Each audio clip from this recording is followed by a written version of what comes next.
O falecimento de JFK Jr. e Caroline Bassett, o filme, o drama e o conceito de suicídio coletivo. Enfim, meu nome é Carol, sou jornalista de cultura pop, eu analiso filmes e séries por aqui, e esse vai ser mais um daqueles vídeos longos, tratando de um tema muito difícil, então já vai aqui meu aviso de tema sensível, suicídio, e o meu pedido. Se você é uma pessoa que sofre de depressão, procure ajuda pelo Centro de Valorização da Vida, o CVV, pelo número 188, que funciona 24 horas. Bom, alguns dias atrás, eu tava monotemática falando sobre a série Love Story do Disney Plus, e agora eu tô monotemática falando sobre o drama, e eu ainda consegui juntar as duas coisas, gente, capaz. Enfim, sobre Love Story. A série conta a história de JFK Jr. e Caroline Bassett, e eu trouxe aqui a reflexão sobre a responsabilidade dele pela morte da esposa, e também da irmã dela, Lauren, que também estava a bordo do avião que ele pilotava e derrubou. May I remind you that I had not one, but two daughters on board that plane that he crashed. Então eu falei nesses vídeos, se você quiser voltar e ver, sobre como o JFK Jr., ao decidir pilotar o seu avião privado numa noite com zero condições de voo, e sem estar completamente habilitado para isso, colocou as duas mulheres em risco sem consentimento delas. Eu defendi que esse comportamento de risco é comum entre os homens, que no Brasil acabou de virar crime dentro da lei de feminicídio, e que se existisse uma lei que tipifica a violência contra as mulheres nos Estados Unidos, e se o JFK Jr. tivesse sobrevivido, haveria base para essa discussão. Mas teve muita gente que teve dificuldade de entender uma coisa específica. Por que ele se sacrificou para cometer esse feminicídio? Porque para punir a mulher ao lado dele, ele tomaria uma decisão que também mataria. Eu achei que não precisava ou não deveria entrar nesse tema, até porque eu não sou psicóloga, e eu até convido psicólogos a me complementarem nos comentários aqui. Mas logo depois de todo o bafafá dos meus vídeos, eu assisti o drama, novo filme da Zendaya, e eu pensei, putz, olha aquele tema de novo. Pois é, o falecimento do JFK Jr. e o filme O Drama, mais especificamente a personagem Emma, da Zendaya, me fizeram pensar no conceito de suicídio coletivo. Eu estudei o tema suicídio como um todo na faculdade ainda. Pra quem não sabe, na faculdade de jornalismo, pelo menos na minha época, a gente tem aula de psicologia no currículo, se estuda principalmente a questão do suicídio, porque esse é um tema delicadíssimo de cobrir. Existem diretrizes sobre o que noticiar, o que omitir, também tem regras de casos em casos. Se o caso de suicídio envolver, por exemplo, uma carta de despedida, a gente divulga o conteúdo da carta ou não? E se a vítima se tratar de uma pessoa muito famosa, que tem que estar no noticiário? Como enquadrar o assunto sem causar contágio, sem provocar o efeito weather, que também é um assunto que se estuda bastante no curso de psicologia dentro do jornalismo, enfim. E foi numa dessas aulas que a professora apresentou Émile Durkheim. Durkheim foi um sociólogo francês do século XIX, considerado um dos fundadores da sociologia moderna, e em 1897 ele publicou O Suicídio, uma obra que foi revolucionária porque tratou o suicídio não como um ato puramente individual ou uma questão de loucura, mas como um fenômeno social, ou seja, algo que poderia ser estudado, categorizado, entendido a partir das condições coletivas em que a pessoa vive. Então, Durkheim começa a classificar os suicídios, inicialmente, no estudo dele, em 4 tipos: o egoísta, o altruísta, o anômico e o fatalista. Aí você pode procurar mais detalhes sobre o que é cada um, porque se explicar aqui, esse vídeo vai ficar ainda mais longo. O importante é que, a partir dessa base, do entendimento de que existem tipos de suicídio, outros pesquisadores foram além e chegaram ao que se chama de murder-suicide, ou suicídio homicida, quando a decisão pessoal de morrer se expande e inclui matar outras pessoas ao mesmo tempo, essas pessoas consentindo ou não. O psiquiatra Karl Menninger foi um dos primeiros a estabelecer essa conexão em 1938 no livro Man Against Himself, defendendo que homicídio e suicídio são atos intercambiáveis e um pode ser o substituto do outro. Décadas depois, em 1994, o psiquiatra Jorge Palermo formalizou o conceito de suicídio estendido, argumentando que certos homicídios são, na essência, uma extensão do impulso suicida de quem os comete. Agora já dá pra entender como eu visualizei ali o ato do JFK Jr. Eu quis dizer que ele quis partir junto com a Caroline, só que sem consentimento dela. A simbologia do morrer junto pode ter estado na cabeça dele, mesmo que a decisão tenha sido unilateral e violenta. Já a jornalista e escritora Rosa Monteiro desconfia de casos que foram documentados como um duplo suicídio, ou seja, uma outra forma de suicídio coletivo, mas que talvez não tenham sido tão voluntários assim de ambas as partes. Recentemente eu conheci o livro dela, O Perigo de Estar Lúcida, que aliás, que livro é um ensaio sobre loucura, criatividade e morte. E em determinado momento ela discute casos de duplo suicídio, onde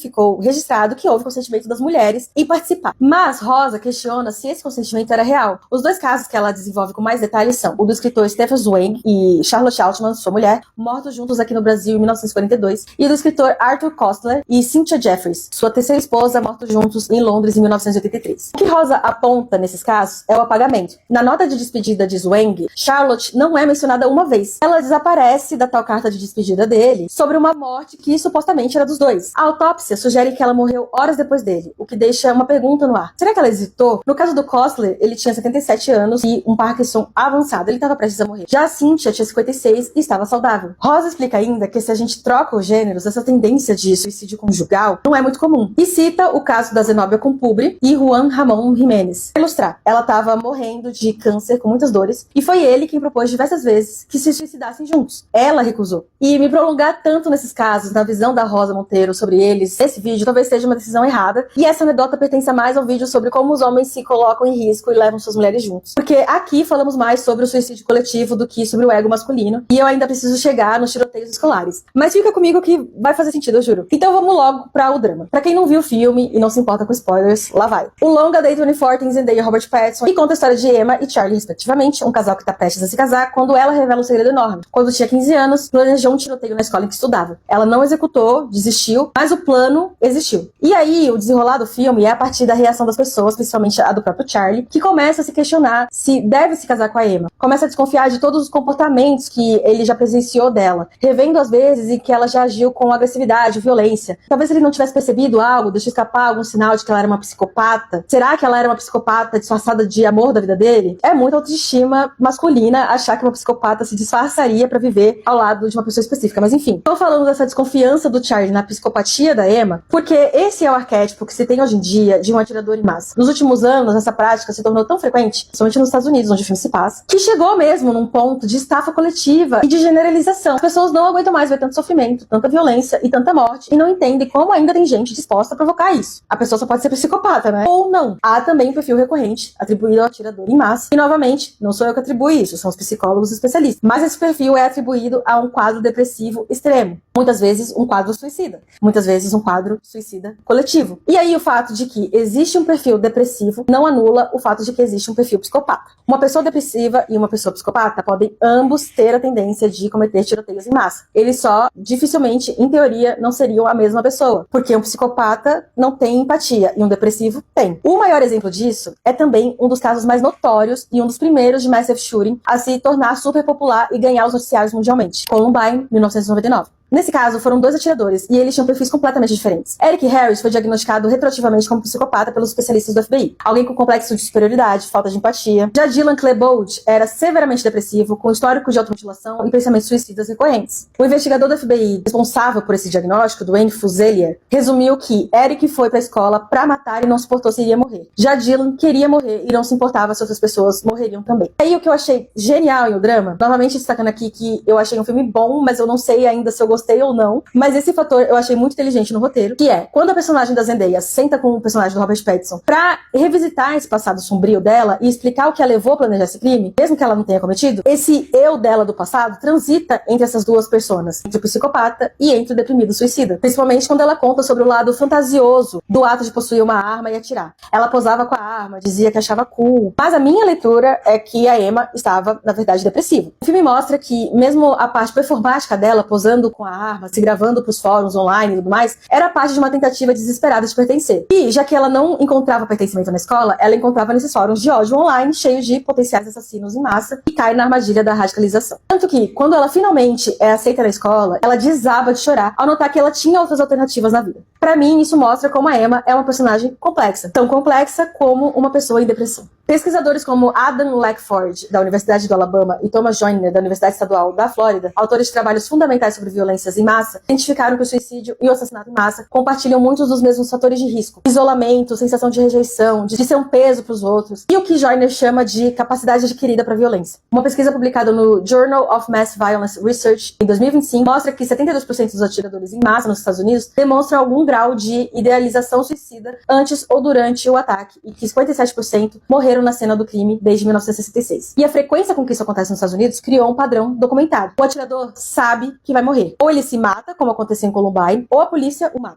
Porque, justamente pela frequência com que isso acontece nos Estados Unidos, e para diminuir o número de vítimas, que já é enorme, ao invés deles, sei lá, regulamentarem a questão do acesso de armas no país deles, não sei, eles mudam a tática da polícia. Portanto, a probabilidade de intervenção letal é altíssima. A polícia não está interessada em prender o autor do crime, conversar, entender motivações, estudar psicologicamente, como fizeram por muitos anos com os serial killers, por exemplo. No caso de um atirador, a polícia mata. Então, pra mim, o drama também fala sobre a decisão da Emma de se matar e de cometer um suicídio coletivo.